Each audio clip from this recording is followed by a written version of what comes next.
on to the planning committee this evening. Councillor Cornford is just running late, so he should be here soon. We haven't got any other apologies?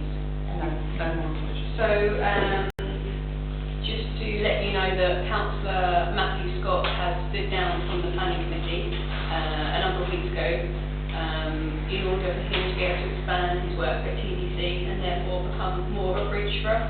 So if we have any issues, then he may be able to be raising this within his planning duties in TDC. So, members' interest, do we have any declarations of interest? So I got your text message. You did? So, the minutes from the last meeting, we can just have a quick look.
About the fifth page or sixth page, there's table 1.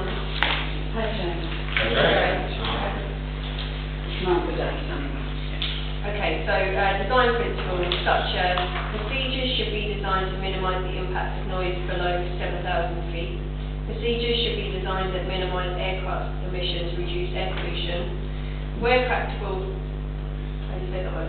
Design should seek to minimise the impact of noise on particular sensitive areas. Procedures should be designed where possible to minimise the number of track miles flown. Design should minimise the impact of other airspace users in the local area, and design should, where possible, make provision for multiple routes that can be used to spread the noise burden more equally. So we gave them each a number, and just for Councillor Page's sake, so I'm going to pass this over to you so you can see what numbers we gave to each of them. Because if I read it out, it would just be weird, so then you could maybe copy it down. Yeah, sure. I had gone through all of this previously, so I am aware of what's in it. Okay, so hopefully you agree with what we decided at the full council meeting. So what's the level of the numbering? Is one a low number or a high number? So it was, so we had to grade it from 1 to 6. there's 6 comments, and we had put them in order of, like, most important to lowest. So 1 was most important, and 6 was the least important, I think. Thank you. Yeah, I think the first sentence, yeah. Thank you. So all of them was yes.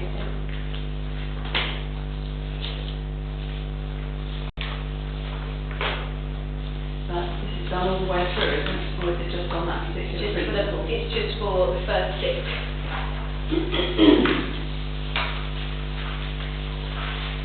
And my own comment while I'm doing this was I thought reading through their thinking, it was done quite sympathetically for residents in town and around town. Okay.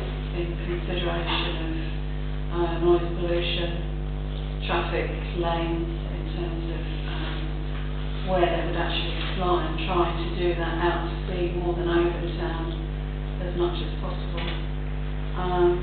And that they're giving consideration actually to the number of feet below which they want to create as little noise damage as possible. And I think they've given a lot of consideration to the feedback they've had through this consultation so far.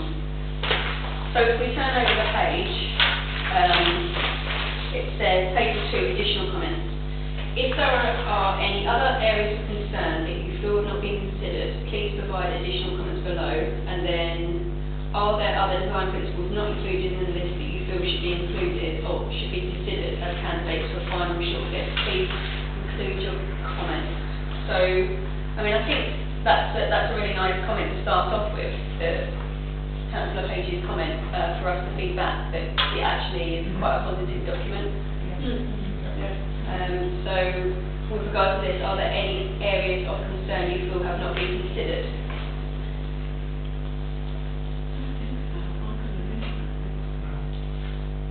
Councillor Concord?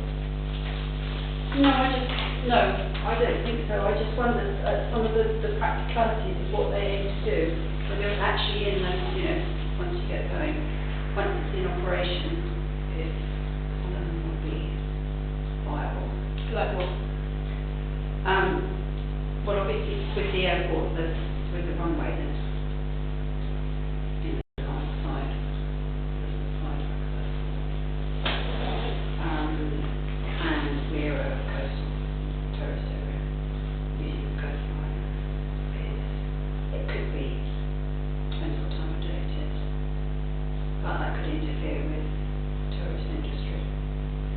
Okay, There will be very low flying at that point, wouldn't there? so concern over impact on the tourism industry. Yeah. And the impact on the road network, especially. Yeah.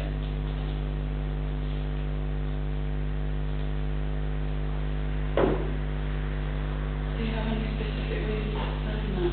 Given that this was previously to 5 years ago an operational airport, working most days, including training as a training airport for some airlines.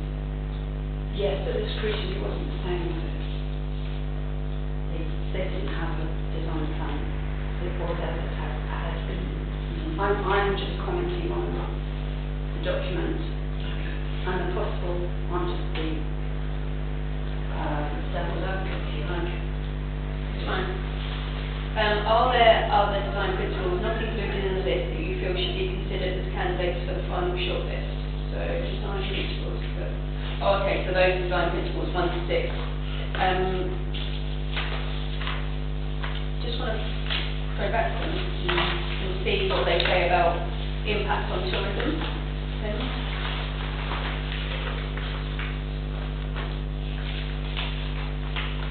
So the first procedures should be designed to minimise the impact of noise below 7,000 feet.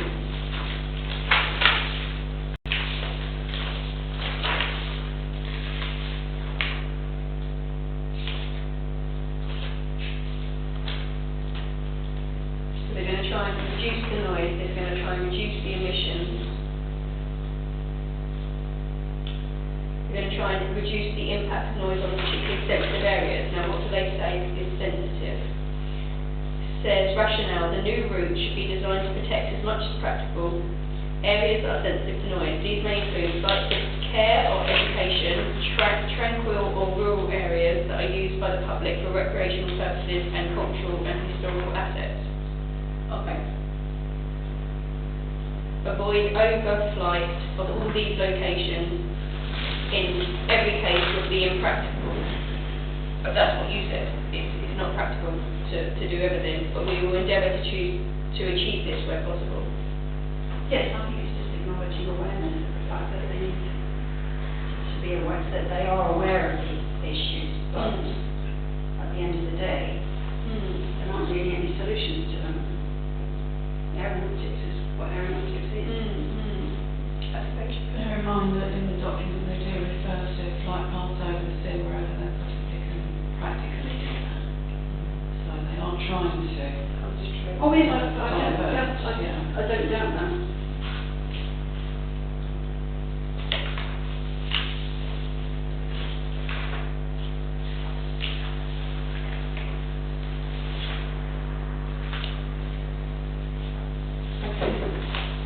I can't think of anything else. No, I couldn't.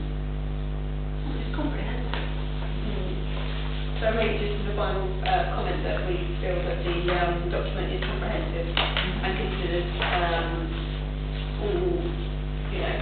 all aspects, and we hope that their aspirations can be achieved.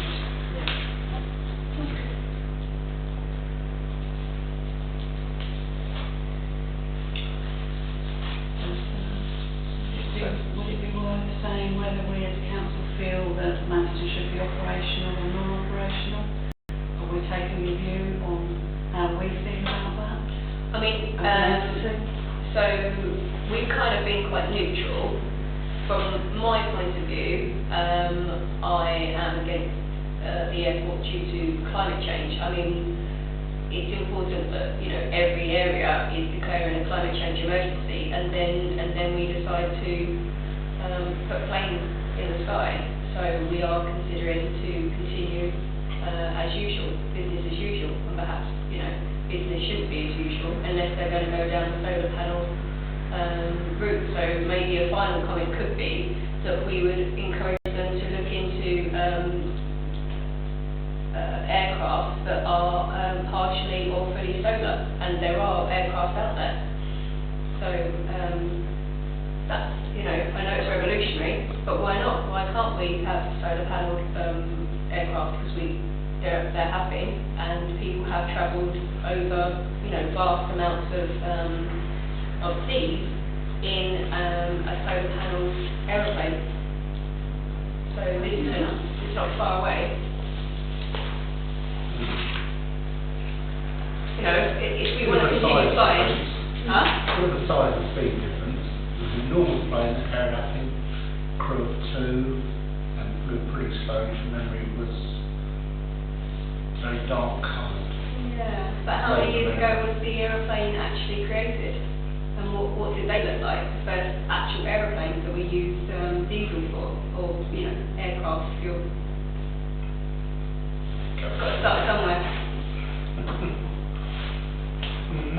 Otherwise we'd still be on the floor. Some experts also feel that the end of use of fossil fuels is a lot quicker. It's going to happen a lot quicker than we imagine.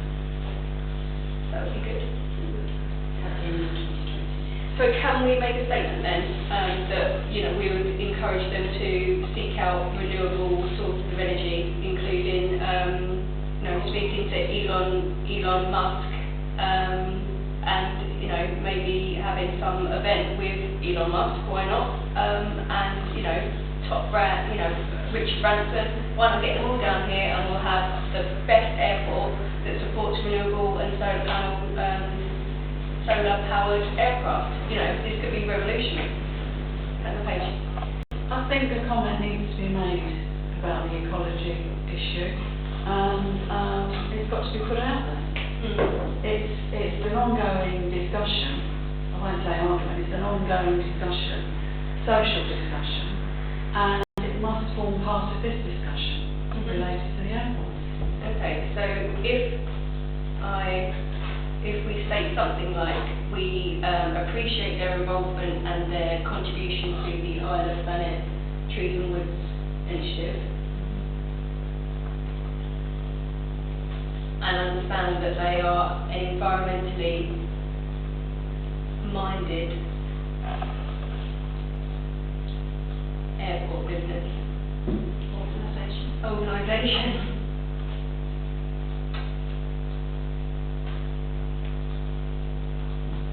We would encourage them to use renewable energies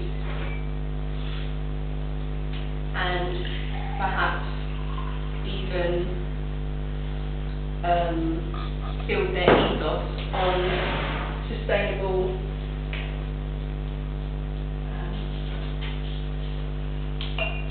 Alternatives.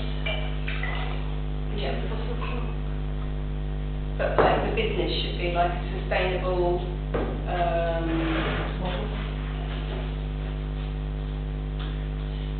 Environmental. sustainable flights. Yeah, so pushing forward sustainable flights using renewable energy and possibly even solar powered aircraft. I mean, that could be a flagship airport. Exactly. Why not be a flagship airport for solar powered aircraft? Like that. Could you include that? Yes. That question at the end. Yeah. Why not? You said flagship. Yeah, be the flagship company for solar powered flights. Come with Thanet for your solar powered flights. Why not? Well, sounds right. Well, Sorry, if that's they're okay. starting again, they're starting over again, do it the best way possible. You know, the opportunity is there. Because the side of it that we're not getting involved in through looking at this document, we're not in aviation. We're looking at this from a residential aspect. So we don't know, they may be doing that in the back. That was the word, sustainable aviation company, that was the word. They may be doing it in the background, for all we know. They may be. I've got a good feeling about them actually.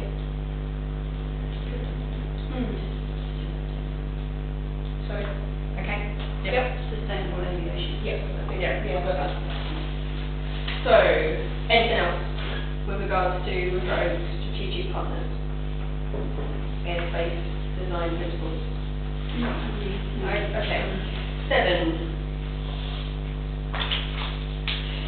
Premises Licence Application Sanitary Council. Members invited to comment on the application for a premises licence for the former pub cafe and garden. Representations can be made in writing to TEC. So, Jill, could you give us some information with regards to this? I can read out from the obviously TEC notification that's on the website. So it's a notice about application for premises licence under Section 17 of the Licensing Act. Applicant trading as St Mildred's Bay premises, formerly Pab's Cafe and Garden, St Mildred's Gardens, Westgate on Sea. Proposed licensable activities on and off licence sale of alcohol Sunday to Thursday 8 AM till 1:15 midnight, Friday to Saturday 8 AM until 1:15 in the morning, music and dancing extending on public holidays. Full details of the application can be expected on the licensing register during normal business hours. Responsible authorities and interested parties, and we are one of the responsible authorities. Also people living and working in the vicinity of the premises wishing to make a representation about the application should do so in writing, stating the licensing objectives upon which the representation is based. So yeah, it started the representation the 19th of December, and so it's open until the 16th of January for all representations. Okay, so I'd like to open this up to comments and questions. Councillor Wallen, you're pro inhibition, no, that's not the right word. You're pro micro pubs and pubs. Yes, Please, and tell us what you think I about did this. used to live in that area in St Mildred's Court back when the Nottingham Castle pub was open, and so that same for a thing, open until 1 in the morning, What is, sorry? they're in Nottingham Castle. Oh, they're not, yeah. Yeah. Now these and food sales until 1 in the morning sort of thing, so it's not, it hasn't been there for a few years, but it's not new to the area. Slightly different position though, right?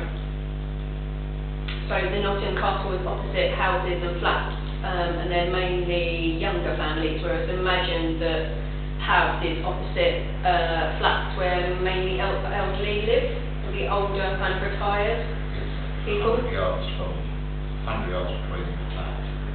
But it is a different micro social climate. The knots also face on to St Wilfrid's Court, which was 30 flats, 29 flats, and some self-contained residents as well, were part of it.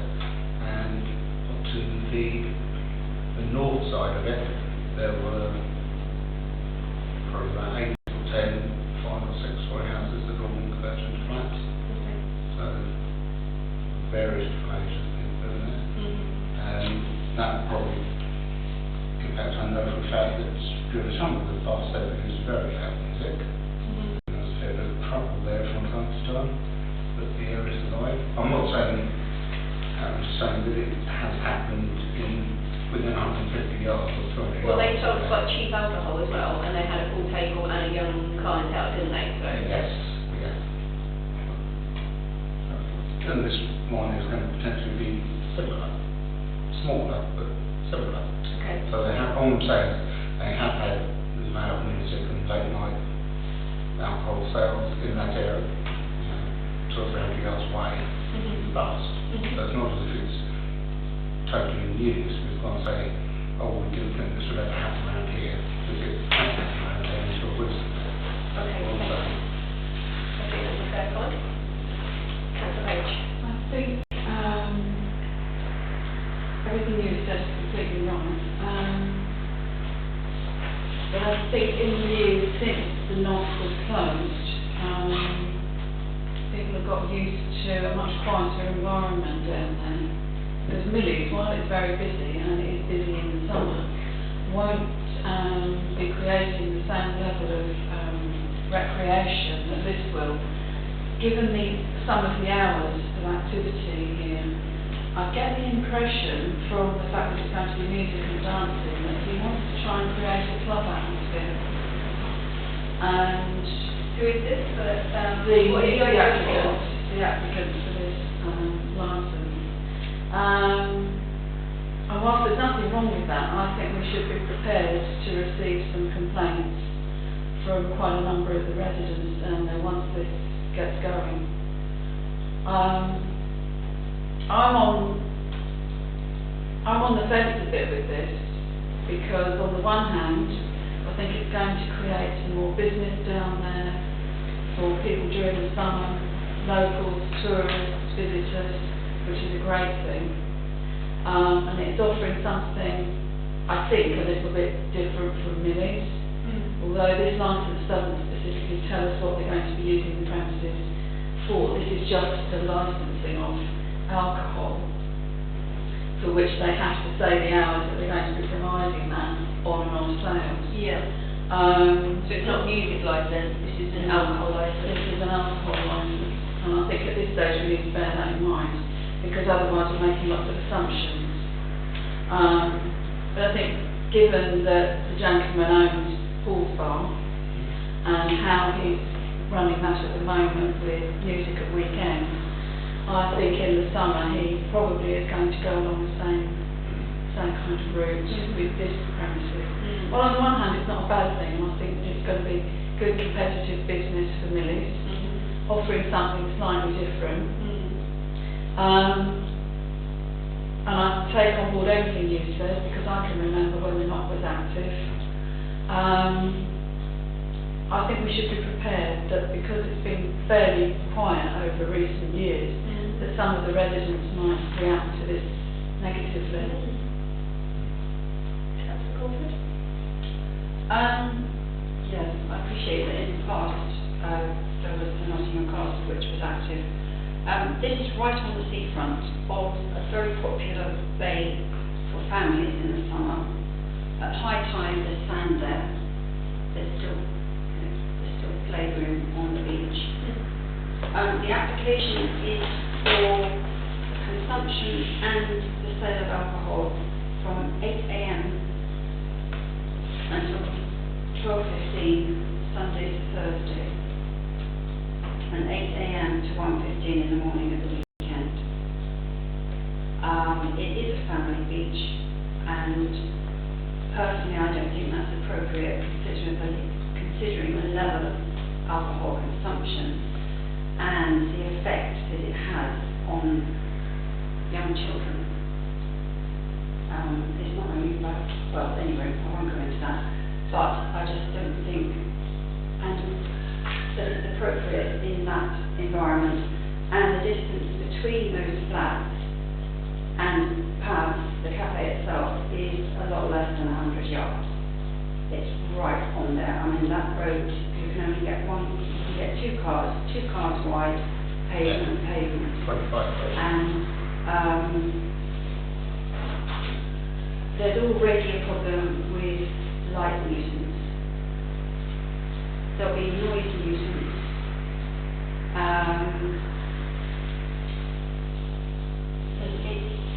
When you have a licence, you have to protect children from harm. And I've got great concerns about that for this application. Also, we have already had a resident of Marine Heights who came into the town council offices on the Monday before Christmas, and she did complain about the light pollution levels and was concerned about public nuisance. Thank you. So, Yes, sorry, the mini bar, unfortunately, I haven't looked into anything else that they're permitted, but I don't think that they're as extensive as this. so mini bar, they can open until, I think, 11 or 12. However, at 9 o'clock, they have to bring everyone in from the outdoor area, and they have to close the doors. That's their licence. So, I think they can have music, but they hardly do. I think it's like a one-off usually, so if there's a wedding or something like that and it's a party, I think they sometimes have music on in there. But you don't hear music coming from that area. So that's one, is that mini bar is very popular. It's an amazing place to go. It's a real asset, but they have strict rules over it because, as Councillor Cornford says, the distance between Pabs and Millie's and Marine Heights is very, very small. So if you take this new area in Margate, such as the Red Bus area, now that's been turned into a really cool party like Little Ibiza on the seafront, and it's really cool. But the distance between that, and it's also contained within chalk, a chalk kind of background, it sits down, is completely different to what this is proposing, where it's literally a few steps away from a number of flats. So the music will go from there, it will hit those flats, and that's going to be a massive, massive impact on those flats. And I don't think the town council can allow that. Although, I'd love to see more dancing in Westgate. We don't dance in Westgate. It's quite a depressing town that we don't have anywhere to go and dance. And there's a statement from, I think, quite a psychologist. If somebody's depressed, they say, when did you stop dancing? When did you stop dancing? That's depression, right? So I'd like to see more dancing in Westgate, but unfortunately, the vision, I think, of this is completely different to what we can allow, but there could be a compromise. Councillor Page. Again, everything you say is true. As you're talking, I'm picturing Paul's bar where he has his live stage outside and utilises that to maximum when the weather's nice and the evening's good. And if you look at the actual setup of what is currently planned, which will become St Mildred's Bay, You've got an outside area, which I think again he will utilise in much the same way he's using the outside area at Paul's Bar. And I think we need to try and understand what kind of compromise could be achieved and what measures he could take on that outside arena to mitigate the noise levels. Yes. So this is the first step. The first step is that they're asking for this alcohol licence. So, you know, I think we can probably add some more comments just so they know kind of where we are on the whole kind of idea, because we can see what this idea is all about, right? Because it's called music land dancing, you know, it's clubbing, right? So we can see what type of place this might be, which sounds really cool. But, however, what we're deciding upon at this moment in time is the alcohol sales.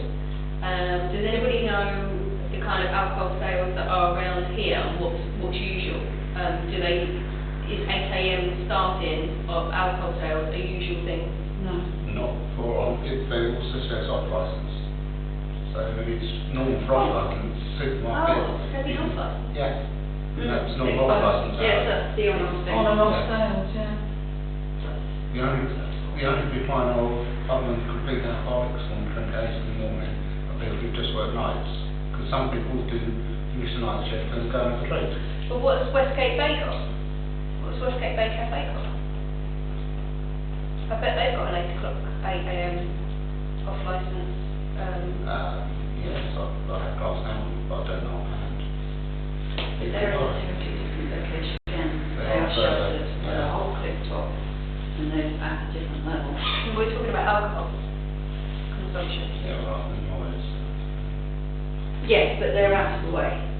They're not right on the street there. You've got, a pub, you've got, the entrance is flat, and then you've got flat. So, you know, nuisance behaviour is going to be right on someone's doorstep. It's right there in your face. Have we ever had any nuisance behaviour from Westgate Bay Cafe? Not that I'm aware of. No, we haven't had a chance really, because it's only, it's not long open. West Bay Cafe. No, not the cafe, the restaurant. No, but generally, it's, even if you did, it's not part of the residential community down there. It's well away from it. You've got the green, you've got the road, you've got the stairs, a cliff. But I've never seen any Queensland folk. But West Bay is a different, has a different culture than Milton Bay. Yes, it does. So I'm just wondering, why are you raising the issue of the 8 AM? Do we need to recommend that to be later in the day? I don't know.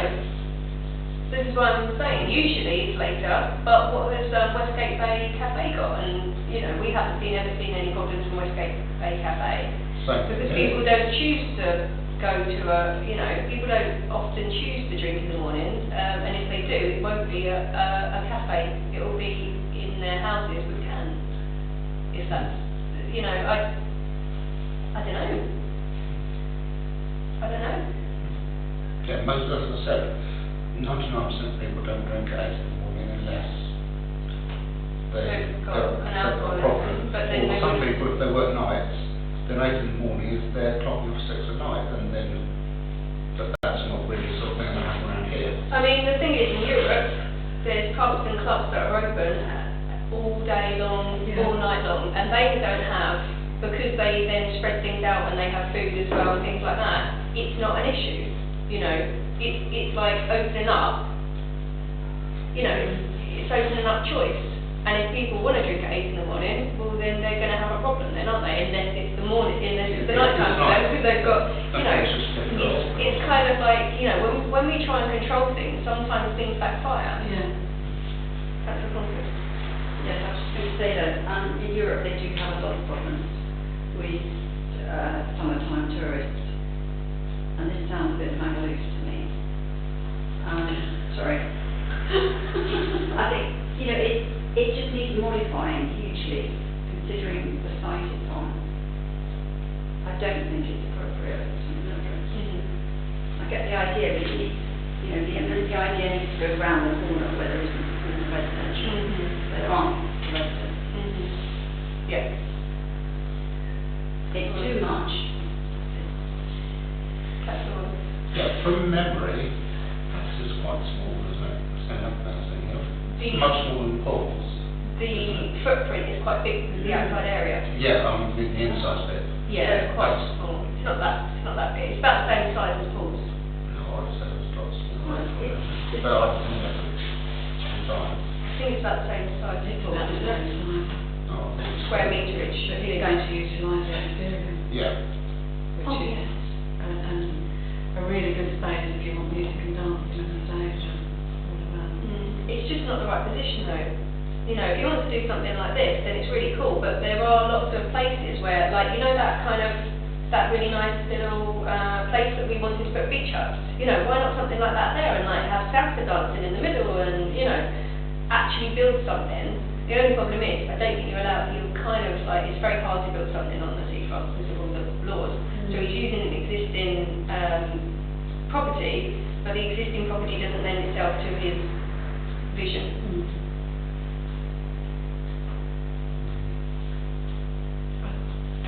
I think this has raised a number of questions which should be posed in terms of usage, because we are making a lot of assumptions here based on what we know about Paul's Bar and how we think this may be used going forward. But it does raise some serious questions which we should put forward, and that includes why these timings have been chosen. We can guess that 1:15 a.m. because he wants to run a late night venue in a club atmosphere. But why 8 a.m? And why would he be opening at 8 a.m? Would he be opening as a cafe to serve breakfast, teas and coffees? Because it's getting confused with this licensing application for alcohol. And I think we need clarity on both of those. Just looking up Music Land dancing. I saw no wonder if it was a typo and the old shouldn't be there. It should be Music. music and dancing, yeah.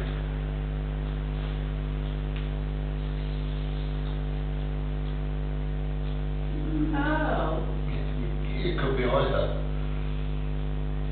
Music Land dancing. or music land dancing or music land dancing. I assumed it was a typo, Oh, okay. You're right, it's on. yeah. Okay, so it's not club music. It could be any type of music, right? So we're making that assumption. Yes.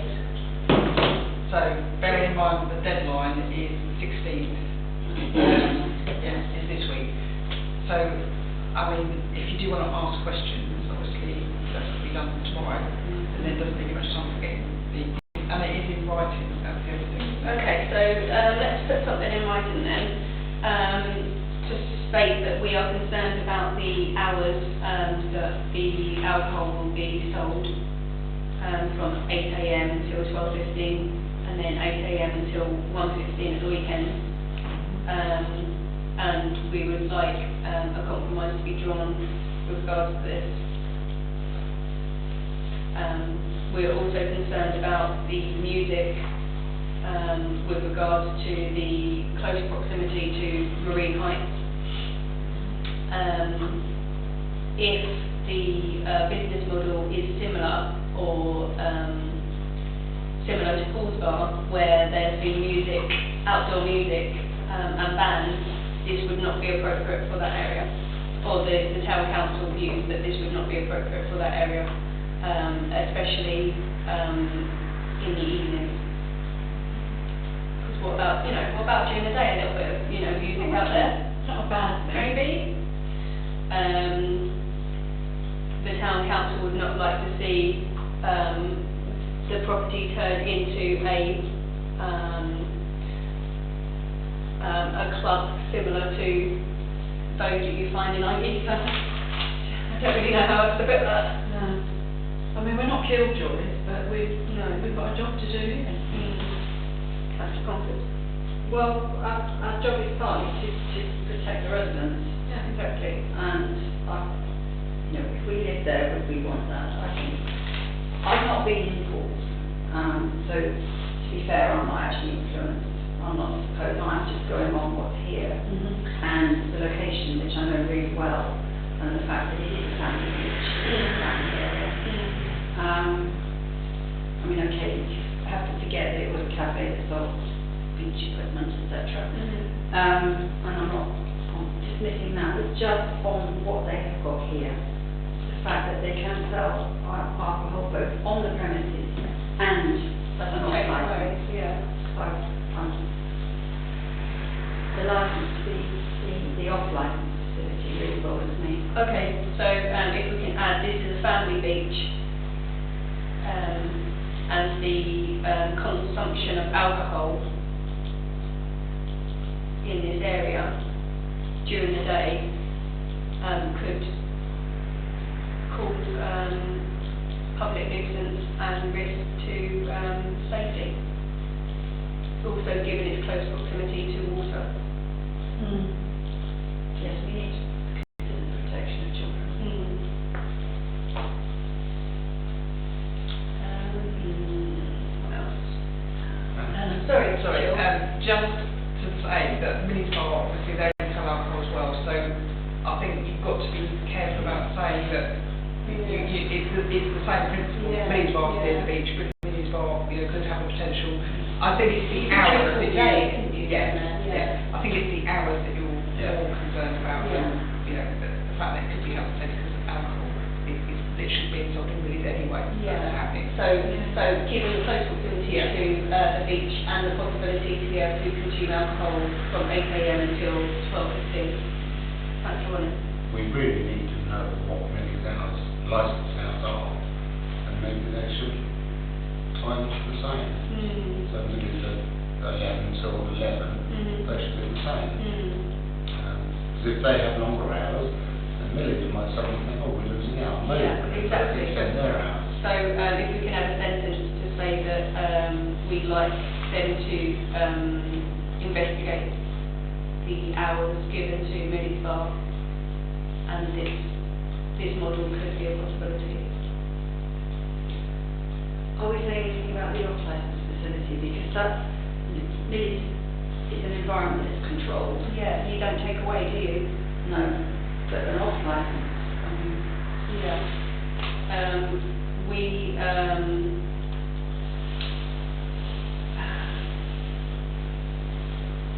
can't remember what you say. we have grave concerns. Well, we are not in favour. We've had the issue in the town at the off-licence opposite the fish and chip shop with youngsters in the past, haven't we? Because some of them travel to the station, or did in recent times, travel from other areas to the station where they gathered, Just be able to get that. and to be able to get their boots across the road. Good point. Yeah, I remember And those this licenses being magnet. easy. And this could offer the same facility. Okay, so We could use that word, we feel that it would be a magnet. An off-license would be a magnet. okay, so we disagree with the proposal for the off-license sales and feel that it would be a magnet for problem drinking.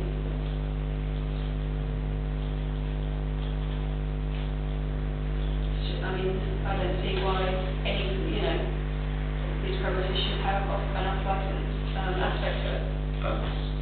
You could be sitting on the beach and fancy a cold drink. Indeed. So you might not fancy fruit juice and wine down there. Fine. Yeah, so then you go up and It's you not sit licensed. at the outside. Fancy and fancy sitting on the beach and have it there. Some people would. Yeah, but that's We're not looking, permissible. they're not looking at people using it as not licensed to go and buy a load of booze to take home. It will be people buying it to go and sit on the beach, which is fine if it's a family and they're all being pleasant, just having a couple of pints together. But if it's a bunch of 18-year-olds taking 25 each, it might be quite good. So do you think that Millie's got off licence? Again, I don't know. We don't know the rounds, we don't know if they've got off and on or just on.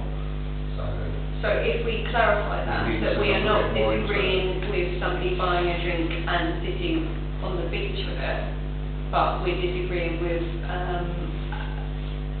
actually being able to buy alcohol, as in by the bottle, or, you know, and taking it away, and actually being used as a... It's hard, isn't it, to deal with this terminology? Yeah, we don't want, you know, a bunch of teenagers or 20-year-olds buying themselves 25 each and sitting on the beach drinking it. But if they want to buy one beer or a cold day, that's quite normal. Fair enough, but what we don't also want to encourage is a hub for youngsters to get together to get drunk and cause antisocial behaviour. Yeah, that's what I'm saying. And that's why we're looking at all aspects of this, really, because We don't really want drinking on the beach, do we? It's a family beach, you know? But if Millie's already has that facility, which we don't know, I've never seen anybody particularly drinking on the beach from Millie's. No, and they provide food, it goes with food, Mm. really. So, Okay, any other sentences that we want to add? Sorry. no, I was only going to say that, overall, because we're only contributing sorry, the sentence has gone from my head. We're only recommending, I just think you'd be cautious on behalf of the residents. yeah. And so I said, we should look at what Millie's have got and make sure the rest of them know more than they've got. Yes. Have we added that? Okay. So, moving on, 8. Neighbour plan and district local plan response. Town clerk to share with members a letter received from TDC in relation to the inquiry from the Town Council concerning Westgate Neighbour plan. So, Westgate Neighbour plan. Have people read this? Or do I need to read it out? Shall I quickly read it out? Okay, so basically they're saying that they've done everything in their power to communicate with us at all times, and they've been really helpful to us. And why are we complaining? So that's the summary of it.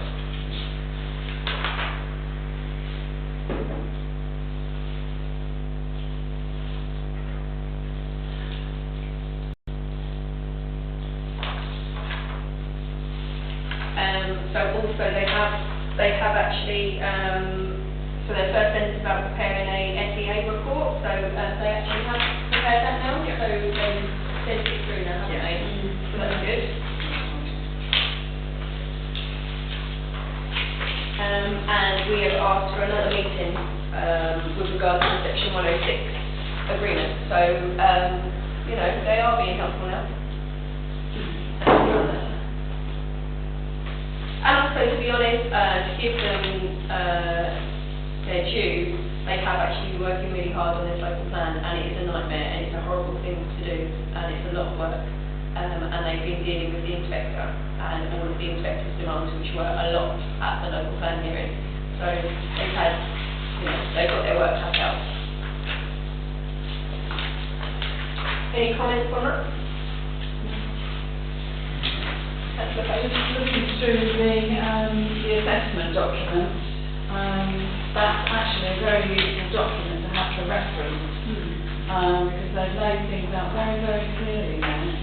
As you go through the tables, where they've set out specific scenarios or questions and provided responsible answers relating to the local plan and the neighbourhood plan. Made it very comprehensive and very clear as to why we don't need either of those assessments to be done as part of the neighbourhood plan. Which we knew that they wouldn't have to do anyway, but, you know, they need to do 25 pages to say, no, we don't need to do it, but that's fine. It's a good reference document. It is a good reference document, and we can also add some of these statements and comments to the appendices of our neighbourhood plan. Okay, so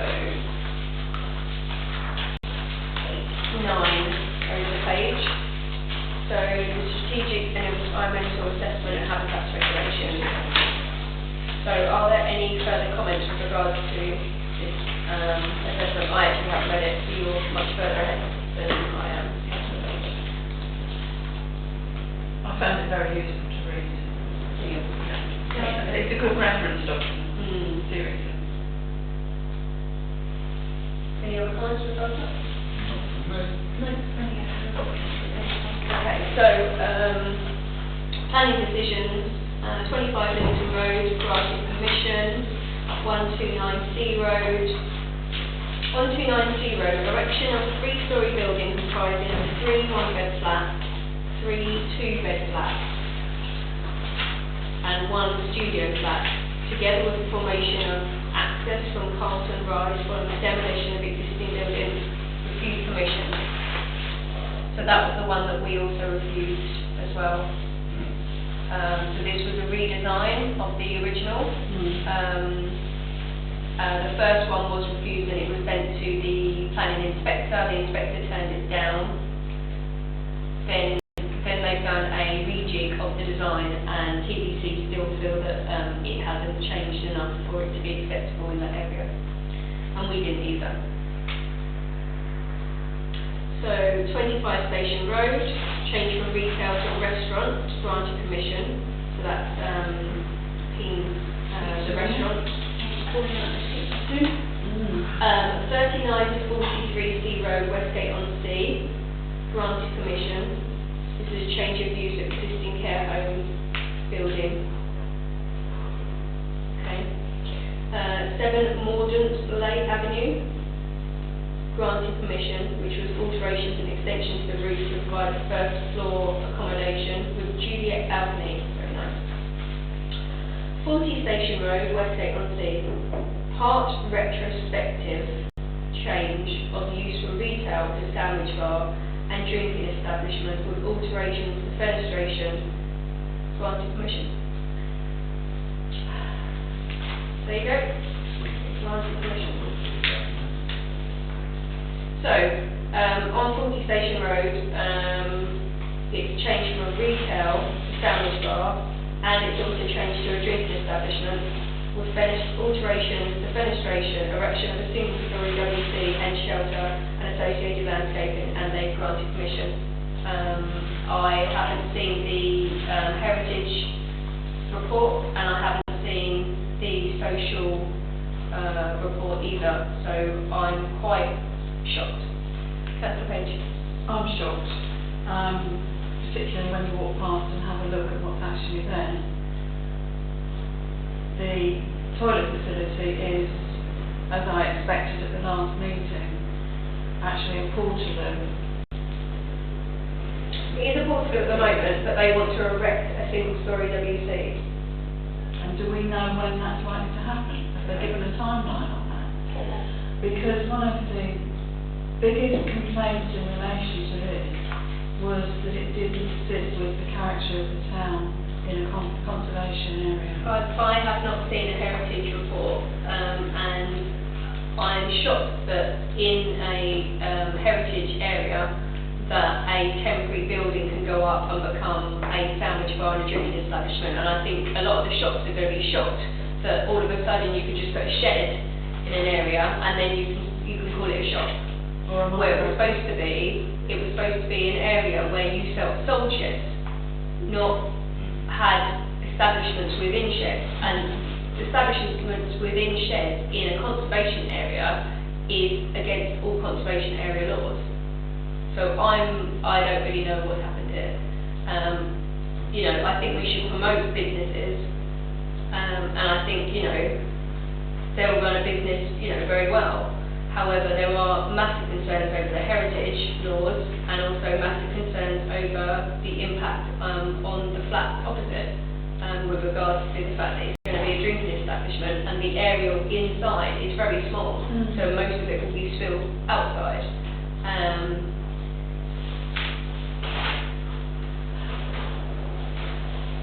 Is there anything that we should be commenting with regards to this? I think we should ask what development is planned to further this. I mean, if it's been granted permission, which has shocked us because we refused it at this level, for all the right reasons, and a lot of those were based on feedback we have from residents in terms of the look, the character, the type of business on a plot that's supposed to be selling shares as you just described. But if you're going to have an establishment selling food and beverages, there should be proper facilities for people to use, not a portaloo. So if that is, at this stage, temporary, I think we should be asking what timeline there is to have this project finished to a standard that's acceptable to the town. And in particular, the portaloo, it looks, as you walk past, like a building site with a toilet on it. Yeah, well, I mean, from my point of view, this is setting a precedent of having a temporary building in a conservation area and a business being run out of a temporary building in a conservation area. Usually it's kind of pop-up type of things, where you a pop-up shop or something like that. But in a conservation area, this is setting a precedent for kind of temporary buildings and a business in a temporary building. So the first question is this setting a precedent for conservation areas? Where is the heritage report, and what does it say in the heritage report that allows this to go through? So I think the two questions are: can we have the heritage report with regard to this planning application? And we're concerned that this is setting a precedent in a conservation area. And also we are still concerned about the impact on local residents due to the lack of indoor space. And fourthly, we're concerned that currently a portaloo is being used, and when will a brick-built toilet be built, and therefore will a brick-built pub be built, therefore? You know, is this a temporary building, and do they intend to build a brick-built pub on that site? Councillor Page. Because for Thanet to have granted permission, based on all the information that we said was wrong about it, there must be a reason why they granted it. So there must be, There must be clearly. somehow. Yeah, it must be clearly down in documentation as to these are the laws about conservation area. However, due to this or due to that, this is the reason why we're granting permission. So we just need to find that out. Councillor Comfort. This is also the application that was, that received comments from the planning officer, wasn't it, the qualified planning officer? Yeah, so it was that lady who we were very impressed with. She did a very comprehensive report as to why this went against all the planning laws in the local plan. Well, not all of them, but you know, two significant ones. Councillor Page. I believe that this is, well, from memory, I don't believe, from memory of the documents I read, the police designing out crime unit also commented on this in terms of the structure of the buildings and the fact that it could be inviting criminal activity. So Because of its structure and where it so is. we'd like to see the report on stating these statements were said from the police officer, this statement was said from the heritage report, this statement was said from our local residents, this statement was said from the town council. These are the reasons why we've granted permission. I don't really think we should ask questions. The thing is, we didn't call it in, did we? Because we're not connected enough with TDC planning. You know, we don't know anybody on the planning committee now, or you know, our TDC councillors, we don't have a good enough relationship with them. So I think now we need to start. If Matthew is going to be trained up properly in planning and starts to understand the law, then he can be the person that we call it into, and he will understand it, because he's sat on the planning committee long enough to kind of get the gist of things now. He just needs to go on proper training, and I think this will help our communication with being able to call in applications, and therefore lots of councillors can then sit and listen to this, but it would be interesting, well, I think it would be good to write a letter to the manager, to the planning officer and also the planning officer's manager, and also maybe send a copy to the local councillors, Matthew Scott and Dan Bambridge and Bertie Braywell. Councillor, just for the benefit of anybody in the room, could you explain calling something in? Yeah, so basically we asked a TDC councillor to bring it to the planning committee rather than it going through planning officers, just one or two planning officers, and therefore a group of people get to see it, and then a group of people can put their opinions across, and as a planning committee they can actually refuse or accept the application as the TDC planning group. Okay, so that's Station Road. So 106 Minster Road, Westgate-on-Sea, formation of feedback access and hard standing. This was refused permission. I don't actually remember that one. Does anybody remember that one? Do you remember that one? I remember it clearly. I think this is possibly because of this being Minster Road being a thoroughfare at that point, and that this access could have caused problems with the traffic. Yes, I remember it. 20 Riders Avenue, granted permission. So erection of a two-storey side extension to allow for a smaller footprint extension. Okay. So planning applications for consultation this evening, 53 Victoria Avenue, Westgate-on-Sea, erection of a single-storey rear extension following the demolition of an existing conservatory. Any comments? That's covered. There are no objections to this on the application, not on the application, on the Website. full application on the website. So I would suggest we make no comment on that. Everybody agreed? Yep. Okay, so we'll put forward no comment.